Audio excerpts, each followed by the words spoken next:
Alright, what's going on? This is like my fourth time recording this. Sorry about the glasses. My contacts are have been irritating my eyes, so bear with me. I know they look reflective and all that, but anyway, this is a week 14 video about therapy. Um, so, as usual, I will go ahead and answer these questions here for you. First question: have you spoken to a therapist about your gender identity? There's a couple other questions I'm going to go ahead and include because I have two separate things that I want to talk about there. Was it a positive experience, and were there any problems? First therapist I started seeing was in Michigan in probably about 2004 or 5. Um, and initially that was a positive experience. Um, I started becoming pretty comfortable with the therapist, and there came time eventually that she has every trans patient of hers take an MMPI test, which I guess checks to see if you're crazy or something. But um, anyway, you have to pay for it, and it was like a little over $100, so it was a pretty good chunk of change. It was administered and taken care of by her, um, the other therapist in her building. So I paid that therapist. I took the test and everything. Only got my results told to me over the phone after calling them several times. But what I found very odd was that the therapist that administered the test ended up moving back to wherever she was from in South America. I can't remember now, but she was from another country, so she had like just up and moved.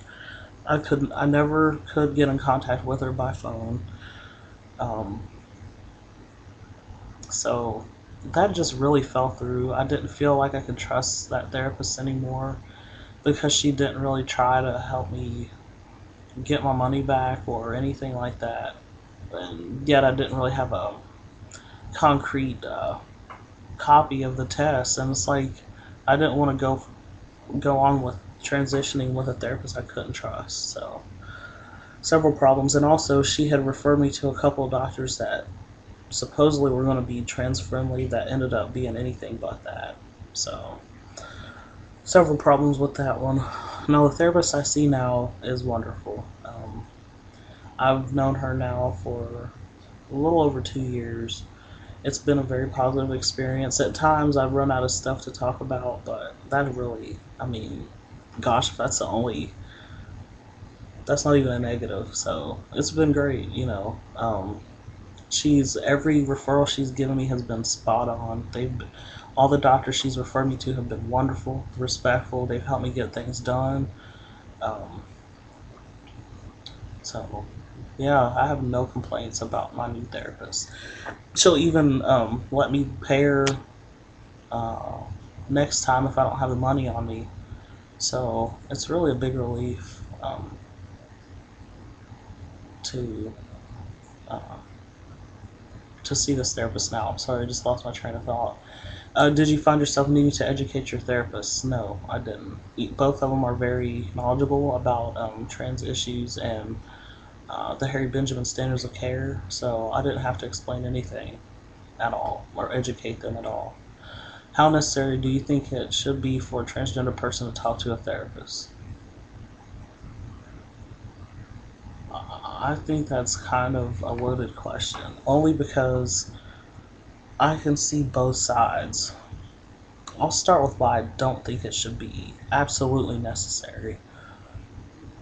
There's a lot of transgender people that, because they are trans, or in other words, don't fit into um, the stereotypical, gender roles, um, tend to be undereducated. I'm sorry, underemployed or unemployed.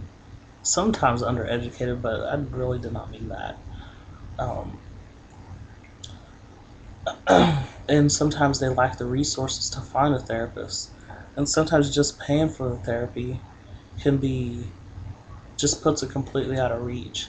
And without insurance coverage, therapy is probably really expensive. Luckily, I've never had to pay for it out of pocket besides a copay, but I couldn't imagine that it wouldn't be expensive. So I think that makes it very inaccessible for a lot of trans people.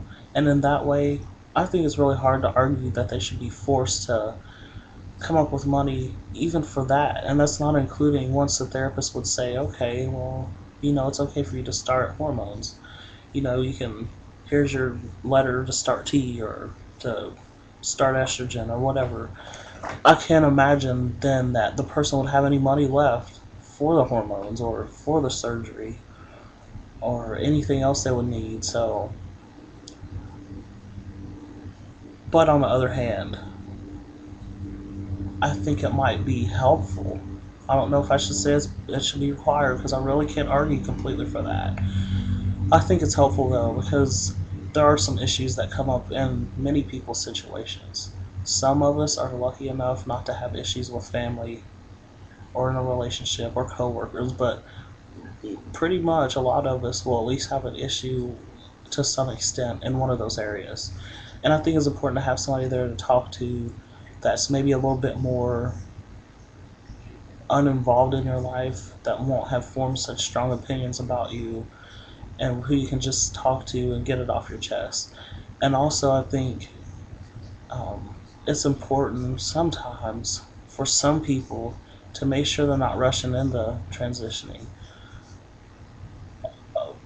I'd say the vast majority of us, myself included, uh, know what we need to be happy and know that if we don't do it, we won't. Sometimes we won't make it. It's a matter of life and death. But I think there's some people that may not be positive that they want to go through transition, or maybe they want to have top surgery and no hormones, or hormones and no surgery, or some other combination, or nothing, just transition without hormones or surgery. So I think it's important for those people to talk to a therapist maybe and try to work that out and before you jump into something that's not right for you, because after you've been on hormones for a certain amount of time, there's things that don't go back to how they were. And if you're unsure, it's not good to be stuck with a body that you feel even more uncomfortable in. So, um, anyway, I think I think that's about it for this topic. That was all the questions. Thank you for watching. Hope everybody's doing well, and I'll be posting another one soon.